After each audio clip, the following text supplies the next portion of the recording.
Fata otomata upu e tolu tasi.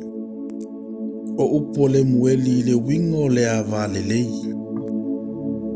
O upu le mueli le tupu. O le valo anga na o inai o ia e lona tina. Sea ea sa upu ya te oela uta mai. Sea lava sa upu ya te oe na whanau ilo umanawa.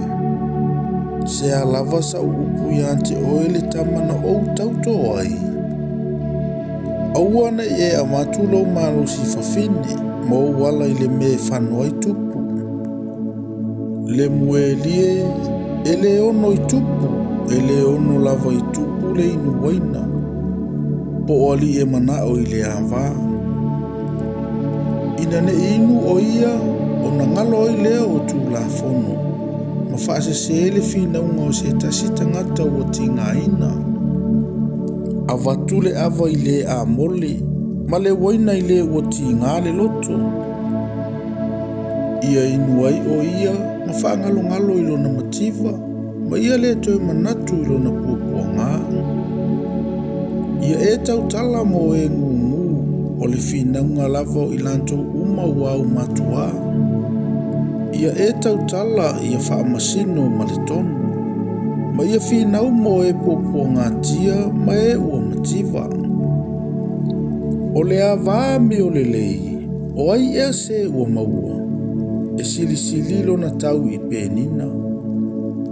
Ua whatua tua ia te ia le loto lana tane, e le mativa o ia i oloa. E anga le lei o ia te ia, ai le anga ia so uma o lona o langa. Na te sa ilia fulfulu maa moe malino, ua ngalue ai o na lima ma le fia fia.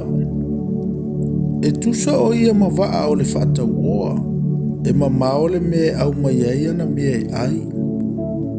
E tula i foi o ia, a opo lava, ma vatu me ai lona a inga, ma le ngā ruenga o tō fia iana au au na teine.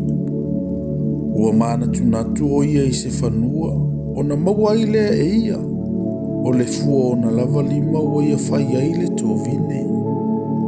Na te fusia lo na surunga titi le malosi, na te wha malosia o na lava lima.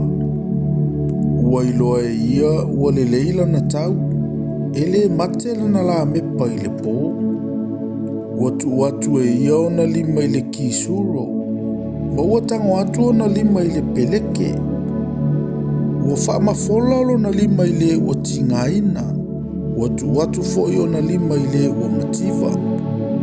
E le fefe o ia o na olona ainga i le kiona, awa ua ofu lo na ainga uma i ofu mumu.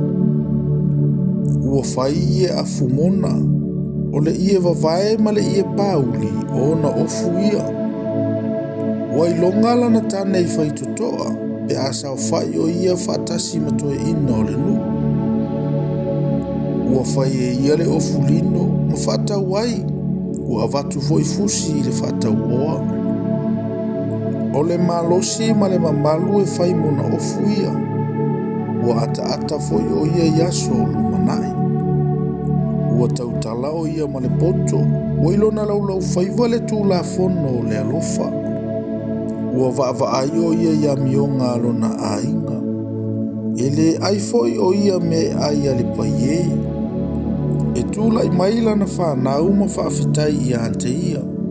O lana tane foi ua vivi i ante ia. E toa telefa fine a mio lelei i lantou, a o oe. Ua whaasilisili o ia i lantou uma. O le matanga o fie pepelo lea. O le mea whatau wa ale la lelei. A o le fafine ua matau ia Yehova, e vi ia lava o ia.